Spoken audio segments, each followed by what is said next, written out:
नमस्कार दोस्तों आज हम जिस गंभीर बीमारी के बारे में चर्चा करेंगे वो है अस्थमा का रोग, यानी जिसे आम भाषा में लोग दमा का रोग कहते हैं और इसका पूरा नाम डॉक्टरी भाषा में ब्रोंकियल अस्थमा है। ये बीमारी न सिर्फ पूरे विश्व में बल्कि भारत में भी अनगिनत लोग इस बीमारी से पीड़ित हैं। न सिर्फ नौजवान लोग और वृद्ध लोग, यहाँ तक कि बच्चे भी इस बीमारी से अक्सर पीड़ित पाए जाते हैं। इस बीमारी में होता क्या है कि रोगी की सांस फूलने का अटैक होने लगता है। ये सांस फूलने का अटैक क्यों होता है? क्योंकि देखिए, हम हमारे खाने पीने से, हमारे वायुमंडल में जिसमें हम सांस लेते हैं, उसमें तमाम ऐसे दिखाई देने वाले, न दिखाई देने वाले कुछ ऐसे एलर्जेंस यानी कण होते हैं जो हमारे श्वसन तंत्र में प्रवेश करते हैं। और उसके पश्चात होता क्या है कि हमारे श्वसन तंत्र की जो नलिकाएं होती हैं, जिनको हम लोग ब्रोंकियोल्स कहते हैं, जिनके ज़रिए हवा फेफड़ों के अंदर जाती है और बाहर निकलती है, इन नलिकाओं के अंदर सूजन यानी इन्फ्लेमेशन हो जाता है। उनकी नलिकाओं की जो मांसपेशियां होती हैं वो एकाएक उसमें अटैक ऑफ कॉन्स्ट्रिक्शन हो जाता है, यानी वह सिकुड़ जाती हैं और नलिकाओं के अंदर म्यूकस यानी कफ जैसा जमने लगता है। तो इससे क्या होता है कि एंड रिजल्ट ये होता है कि नलिकाएं सिकुड़ जाती हैं और उसमें जो एयर का प्रवाह है, इस प्रवाह में काफ़ी रुकावट आ जाती है, रेजिस्टेंस हो जाता है। तो टोटल रिजल्ट ये होता है कि आदमी की, उस रोगी की, उसको सांस फूलने का अटैक हो जाता है। इस तरह से कुछ होता है, शायद आपने देखा हो। और इसके साथ साथ रोगी को ये महसूस होता है कि सीने में घड़घड़ाहट हो रही है। कभी कभी घड़घड़ाहट दूसरे लोगों को सुनाई तक बाहर से पड़ती है। आदमी को खांसी भी आती है और उसके खून में ऑक्सीजन का स्तर भी कभी कभी बहुत ज़्यादा गिर जाता है। मरीज़ बहुत बेचैन हो जाता है, परेशान हो जाता है। अब उस हालत में उसको कोई न कोई फिर दवा लेनी पड़ती है। और अक्सर देखिए, ये रोग बहुत क्रॉनिक होता है, अक्सर अटैक होते रहते हैं। इसलिए जो है, ऐसे रोगी अक्सर किसी न किसी दवा पे, या तो तात्कालिक दवा हो या कुछ लॉन्ग टर्म की भी दवाएं बीच बीच में वो लेते रहते हैं और वो काफ़ी परेशान रहते हैं। देखिए, दवा के संबंध में तो अक्सर लोगों को मालूम है कि साहब अस्थमा का अटैक होता है तो लोगों को दवा लेनी पड़ती है। देखिए, बहुत कम लोगों को ये पता है कि अस्थमा का रोग, इसके अटैक्स की फ्रीक्वेंसी, इसकी तीव्रता, अटैक्स का जो ड्यूरेशन है, ये सिर्फ दवा पे ही डिपेंडेंट नहीं होता है। ये अगर हम कुछ खान पान संबंधी अपने परिवर्तन को करें, जैसा कि अभी हम बात करेंगे, तो भी ये जो अटैक्स हैं ये काफ़ी हद तक उनमें राहत आ जाएगी, वे काफ़ी हद तक कम हो जाएंगे। तो आइए जानते हैं कि वो ऐसे क्या परिवर्तन हैं जो दमा का रोगी कर सकता है।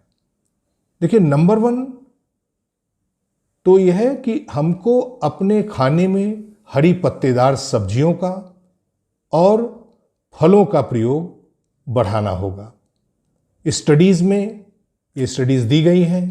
स्टडीज़ में ये साबित हो चुका है कि अगर दमा का रोगी, अगर हफ्ते में जो 7 दिन होते हैं, अगर सिर्फ 5 दिन ही वो कम से कम रोज़ाना 2 कटोरी यानी 2 कप्स मिनिमम वो हरी साग सब्जियों को ले, और उसके साथ साथ प्रतिदिन वो कम से कम 2 फल, जैसे अनार है, केला है, लेमन है, ये फल बहुत फ़ायदा करते हैं, एप्पल है, अगर 2 फल ये ले, ये दोनों चीज़ें अगर हफ्ते में सिर्फ 5 ही दिन कर ले, तो वो देखेगा कि इन अटैक्स की तीव्रता में, इन अटैक्स के ड्यूरेशन में, इन अटैक्स की फ्रीक्वेंसी में उसको काफ़ी कमी आ जाएगी। ये स्टडीज से प्रूवन है। गाजर भी, इसमें बीटा कैरोटीन होता है, गाजर भी फ़ायदा करती है। बीटा कैरोटीन से बाद में विटामिन ए बनता है। विटामिन ए ज़रूरी होता है, फ़ायदा करता है दमा के रोगी को। दूसरी चीज़, प्रतिदिन ऐसे रोगियों को मैं एडवाइस करता हूँ कम से कम रोज़ आधा मुट्ठी, half fist full of nuts, जैसे जिसको हम लोग सूखे मेवे कहते हैं, काजू है, बादाम है, पिस्ता है, ब्राज़ील नट है, इसको अपने खाने में ज़रूर समावेश करें, बहुत फ़ायदा पहुंचाता है ये। तीसरा, जो हम लोग रोटी खाते हैं, इसका आटा जो होना चाहिए वो होल ग्रेन का होना चाहिए। अगर आप रिफाइंड आटा खाते हैं, बंद कर दीजिए, होल ग्रेन का आटा लीजिए, रोटी बनवाइए, खाइए, आपको फ़ायदा होगा। दालों में आप किसी भी तरीके की दाल ले सकते हैं, लेंटिल्स जिसको कहते हैं। अपनी रुचि के अनुसार, अपनी भूख के अनुसार, इच्छा के अनुसार आप हर प्रकार की दालें लीजिए, आपको फ़ायदा करेगा। चाय और कॉफ़ी फ़ायदा करती है, आप लें, अपनी इच्छा के अनुसार आप चाय कॉफ़ी ले सकते हैं। अब आई बात खाद्य तेलों की। देखिए, ये स्टडीज़ में पाया गया है कि जो होती हैं यानी अनसैचुरेटेड जो फैट्स होती हैं, जैसे जैतून का तेल यानी ऑलिव ऑयल है, सनफ्लावर ऑयल है, सूरजमुखी का तेल है, ये सैचुरेटेड फैट से ज़्यादा फायदा करता है। तो अगर आपके घर में सैचुरेटेड फैट जैसे घी वगैरह है, इनसे खाना पीना बनता है, तो आप उसको चेंज करें, आप ऑलिव ऑयल या सनफ्लावर ऑयल से अपने खाने को बनवाएं। ये चेंज करना ज़रूरी है। फिर नंबर 6 पर जो बहुत इंपॉर्टेंट है वो आता है कुछ विटामिन डी और ई युक्त भोजन या प्रक्रियाएं। देखिए, विटामिन डी और ई दमा के लिए बहुत फ़ायदेमंद होता है। विटामिन डी की कमी को अगर कोई भी व्यक्ति करीब आधा घंटा, जिसको हम लोग धूप स्नान कहते हैं, सूरज की तीव्रता या समय देख के वो आधा घंटा रोज़ाना धूप स्नान करे, अच्छा खासा विटामिन डी मिल जाएगा। अलग से कोई चीज़ की ज़रूरत शायद उसको न पड़ेगी और उसको फ़ायदा होगा। विटामिन डी के कैप्सूल भी आते हैं, वो भी अपने डॉक्टर्स के लिखवा सकते हैं। विटामिन ई, अंकुरित जो हमारे अनाज हैं जैसे मूंग है और चना है, इसको रात में भिगो लें, अंकुरित हो जाए, आप इसका सेवन करें। इसमें अच्छे खासा में न सिर्फ विटामिन ई होता बल्कि और विटामिन और भी खनिज होते हैं, ये आपको बहुत फ़ायदा करेगा। विटामिन ई का कैप्सूल भी अपने डॉक्टर से मिलकर लिखवा लें, इसमें फ़ायदा करेगा। ये देखा गया कुछ ऐसे खाद्य पदार्थ जिसमें सेलेनियम ज़्यादा हो। सेलेनियम एक तरह का जो रेयर मिनरल है जो हमारी बॉडी में जाना चाहिए। सेलेनियम मिलता है ब्राउन राइस से। अगर आप जो सफ़ेद चावल है जिसको वाइट पॉलिश राइस कहते हैं, इसको आप खाते हो तो बंद कर दीजिए, उसको आप रिप्लेस कर दिए ब्राउन राइस से। आप आराम से खाइए, आपको निश्चित फ़ायदा होगा। फिर ऐसे खाद्य पदार्थ जिसमें मैग्नीशियम ज़्यादा होता हो, वो भी ये देखा गया, स्टडीज़ में प्रूव हो गया है कि वो भी जो दस्तमा का रोगी है उनको फ़ायदा करता है। अब मैग्नीशियम युक्त भोज्य पदार्थ क्या हैं? ऐसी क्या खाने पीने की चीज़ें जिसमें मैग्नीशियम ज़्यादा होता है? तो मैग्नीशियम ज़्यादा होता है पालक में, मैग्नीशियम ज़्यादा होता है जो कद्दू के बीज हैं, पंपकिन सीड्स, उसमें अच्छा खासा होता है। डार्क चॉकलेट्स, बच्चों को पसंद है चॉकलेट्स, आप डार्क चॉकलेट दीजिए। अगर किसी बच्चे में अस्थमा का रोग है उसको अच्छा मैग्नीशियम मिलेगा, फ़ायदा करेगा। मैग्नीशियम पाया जाता है, सैल्मन नामक एक मछली होती है, अगर आप मांसाहारी हैं आप उसे ले सकते हैं।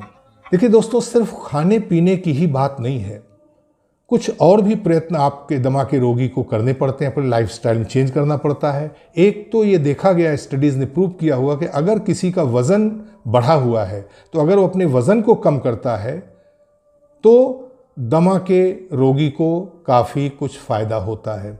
अपने डॉक्टर से मिलके उनके हिसाब से चल के आप अपने वज़न को खान पान से और जो एक्सरसाइज बताएं उनसे नियंत्रण करें, आपको निश्चित रूप से फ़ायदा होगा। तो दोस्तों, ये सब तो रही कि क्या खाया जा सकता है, क्या पिया जा सकता है, ये उसकी बात। ये भी जानना बहुत ज़रूरी है कि क्या हम न खाएं, मतलब किन बातों का परहेज़ करें कि जिससे दमा में फ़ायदा हो। देखिए, परहेज़ में सबसे पहले तो आता है दूध और डेयरी प्रोडक्ट्स। डेयरी प्रोडक्ट्स का मतलब हुआ जैसे चीज़ यानी पनीर, इनको आप करीब करीब बिल्कुल बंद कर दी। दूध की जगह आप सोया मिल्क एक होता है जो प्लांट बेस्ड मिल्क है, सोया से निकाला जाता है, आप उसका प्रयोग कर सकते हैं। दूसरी चीज़ है एग्स यानी अंडे। अंडे की प्रोटीन से एलर्जी हो सकती है, अंडा आपको नुकसान कर सकता है, न लें। प्रोटीन की कमी को बहुत हद तक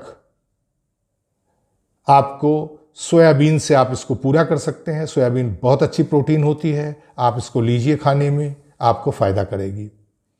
मीट और मछली का भी कंजम्पशन कम से कम कर दें, बिल्कुल नगण्य कर दें। तीसरी बात, जो ठंडे पेय पदार्थ हैं उनसे बचिए, उनसे आपको अटैक की संभावना ज़्यादा हो सकती है। बहुत जो ठंडी जब हवाएं चलने लगती हैं उनसे यानी ठंड से भी आपको बचने की ज़रूरत पड़ेगी। चौथा, ये देखा गया कि ऐसे भोज्य पदार्थ जिनके अंदर सल्फाइड्स ज़्यादा होते हैं, सल्फाइड्स एक तरह केमिकल होता है, उनसे भी ये अटैक होने की संभावना ज़्यादा होती है। जैसे अचार है, पिकल्स, कैबेज यानी गोभी, और बॉटल्ड लाइम जूस यानी बाजार से खरीदा हुआ जो लाइम जूस है वो मत लीजिए। इन सब में थोड़ा सल्फाइड की मात्रा होती है ज़्यादा, वो आपको नुकसान कर सकता है। फिर ऐसे भोज्य पदार्थ जो जिनसे गैस ज़्यादा बनती हो वो अवॉइड करना पड़ता है, जैसे प्याज है, गोभी है, कार्बोनेटेड ड्रिंक्स भी इसी श्रेणी में आती हैं, गार्लिक यानी लहसुन, ज़्यादा मात्रा में जो बीन्स होती हैं, बहुत भारी फ्राइड फूड है, इन सबको आपको अवॉइड करना चाहिए। तो दोस्तों, यदि अस्थमा के रोगी अपने खान पान में ऐसे परिवर्तन करेंगे तो वे बहुत जल्द पाएंगे कि उनके अस्थमा के अटैक्स में हर तरह से काफ़ी कमी आ जाएगी। वे बहुत राहत महसूस करेंगे, उनकी दवाइयाँ भी कम हो सकती हैं और उन्हें काफ़ी कुछ फ़ायदा होगा। तो दोस्तों, अगर ये जानकारियाँ आपको अच्छी लगी हों तो कृपया वीडियो को लाइक कर दें और जानकारियों को दूसरों तक ज़रूर पहुँचाएँ। उसके लिए वीडियो को शेयर कर दें और चैनल को सब्सक्राइब करना न भूलें। धन्यवाद, नमस्कार।